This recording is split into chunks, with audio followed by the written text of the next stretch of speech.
এদিকে স্বামী বাড়িতে নেই আর কত কিছু রান্নাবান্না করলাম। সবজি দিয়ে লাবড়া, শিমের পকোড়া, ডাল, চাটনি, পাঁপড় আর সাদা অন্ন। রাধে রাধে বন্ধুরা, কেমন আছো সবাই? আশা করি সবাই ভালো আছো, সুস্থ আছো। সকালবেলা থেকে আজ ব্লগটা শুরু করছি। স্কুলের টিফিন আজকে চিড়ের পোলাও করো। চিড়েটা ঢেলে একটুখানি চুবিতে ঝেড়ে নিয়েছি। এখন ধানগুলো বাসছে, অনেক ধান থাকে তো ধোয়া হয়ে গেছে, আর কিছু ভেজিটেবিলও বানিয়ে নিয়েছি।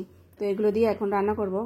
কড়াতে সর্ষের তেল দিয়ে তার মধ্যে একটুখানি কাজু কিশমিশ ভেজেলাম, আর কারি পাতা গাছ থেকে তুলে নিয়েছি, সেটাও ভেজে নিয়ে এখন সবজিগুলো দিয়ে ভাজছি।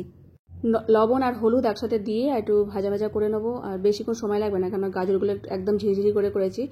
আর এর মধ্যে কাঁচা লঙ্কা, ক্যাপসিকাম দিয়েছিলাম, আর সুইট কর্ন আর কড়াইশুঁটি দিয়েছিলাম। ব্যাস ভাজা ভাজা হয়ে গেছে, চিড়েটা ধোয়া হয়ে গেছে। এখন এর মধ্যে দিয়ে দেবো, জল ঝরিয়ে রাখলে 5 মিনিট মতো, তারপর ঝরঝরে হয়ে যায়। তো দেখো এখন ভেজে নিচ্ছি।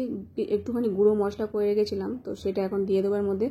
ধনে গুঁড়ো, জিরে গুঁড়ো আর কাঁচা লঙ্কা দিয়েছি, আর কিছু দেবো না। আর নামাবার সময় একটুখানি ঘি দিয়ে দিই বা বাটার দিয়ে দিলে খুব সুন্দর হয়। তো এটাই সস দিয়ে দেবো। দেখো ভাজা ভাজা হয়ে গেছে, এটাকে নামিয়ে নিয়ে তাহলে একটু ঠান্ডা করে নেবো। জয়িতাই শুধু স্কুল যাবে, গুগু আজ কলেজে ছুটি আছে, কি যাবে না বললো শনিবার, তো সেই জন্য ওর জন্য আর কিছু করি না। আর ও অতটা ভালোবাসে না ওই পোলাও খেতে, চিড়ে। তো জয়িতা একটু প্রসাদ পেয়ে নিয়েছে আর নিয়ে তারপরে চলে যাচ্ছে। আর আমিও এখন একটুখানি কফি করে নিয়েছি, নিয়ে এখন বিস্কুট দেখাচ্ছি। তারপরে যে বাসন কটা পড়েছিল রান্নাঘরে, তো সেগুলো একটু মেজে নেবো, কেননা হাঁড়ি কড়া সবই একটু নোংরা হয়েছিল। কড়াটা দিয়ে একটুখানি করলাম রান্না, সেটা এখন ধুয়ে নিয়েছি। আর হাঁড়িটা ধুয়ে ওটা ছিল আগের দিন রাত্রেই, তো সেটা মাজা হয়নি, জল দিয়ে রেখে দিয়েছিলাম। তো সেটা এখন মেজে আর জল দিয়ে আর চাল ধুয়ে দিয়ে দেবো। আগে ডাল আর জল বসিয়ে দিয়েছি। এদিকে সবজি বানিয়ে নিয়েছি, আর যেহেতু লাবড়া করবো, অনেক রকমের সবজি আছে, সব অল্প অল্প করে বানিয়েছি। আর গোটা বেগুন দিয়েছি, শিমও দিয়েছি, থোড় এখানে বাঁধাকপি দিয়েছি। একটু ল্যাপটা স্যাপটার মতো হবে, তাই একটা বড় বেগুন দিয়েছিলাম। সবাই এক করে ধুয়ে নিয়েছি, আর বাটি করে ধুয়েছিলাম। আর শিমটা আজকে পকোড়া করব। শিমের পকোড়া খেতে খুব ভালো লাগে, যেমন বেগুনি করে তেমন শিমের পকোড়াও হয়।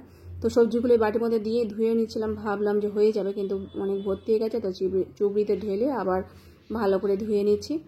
আর থোড়টাকে একটু লবণ মাখিয়ে রাখবো, ওটা একটু জল ঝরিয়ে আর লবণটা চিপে, লবণ দিলে একটু জল বেরোয়, তো সেটা চিপে ফেলে দিলে ভালো হয়। কড়াতে একটুখানি 5 ফোড়ন দিয়েছিলাম, মুগের ডাল ফোড়ন দিয়ে সব কটা আনাজ একসাথে দিয়ে দিয়েছি। নুন হলুদ দিয়ে ভাজা ভাজা হবে, পরে বাঁধাকপি, কাঁচা লঙ্কা আর থোড়টা দিয়ে দেবো। একটু হিং, আদা বাটা দেবো, নামার সময় একটু মিষ্টি দেবো, আর মাখো মাখো মতো হবে। একটু চালের গুঁড়ো গুলে দিলে ল্যাপটা সাপটা ভাবটা এসে যায়।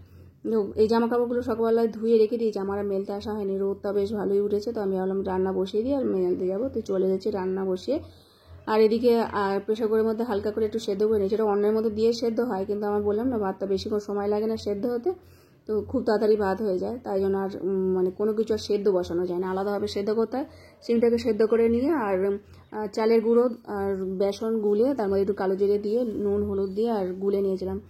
এখন সিমগুলোকে চুবিয়ে চুবিয়ে ছাঁকা তেলে ভেজে নিয়েছি, লাল লাল হয়ে গেছে। দেখো বেশ সুন্দর লাগে, বেশ ফুলে ফুলে উঠেছে। বললাম না, বেগুনি যেমন করে সেরকমভাবেই করেছি, খুব সুন্দর লাগে। আর একটু বেগুনও দিয়ে দিচ্ছি, কারণ অনেকখানি ব্যাটার ছিল, তো শিম দেওয়ার পর অনেকখানি ব্যাটার ছিল, তো একটুখানি বেগুনিও করে নিলাম। আর এখানে চাটনি করেছি, আম ছিল একটা। তো এই দিয়ে এখন ভগবানকে সেবা দেবো। প্রভুজি বাড়িতে নেই, তো অনেক কিছু আজকে রান্না বান্না হয়েছে, তার সাথে মিষ্টি, দই, শশা সব কিছু মিলিয়ে ভগবানকে সেবা দিচ্ছি।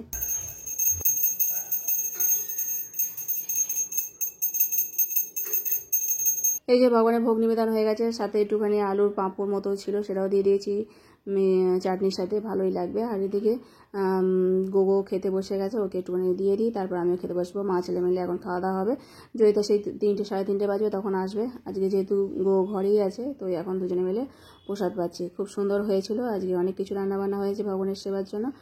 আর আজকের মতো ভিডিও এখানে শেষ করছি, দেখাবে পরে একটা নতুন ভিডিওতে। আর ভিডিওটা ভালো লাগলে লাইক, কমেন্ট আর ফলো করতে ভুলো না। রাধে রাধে।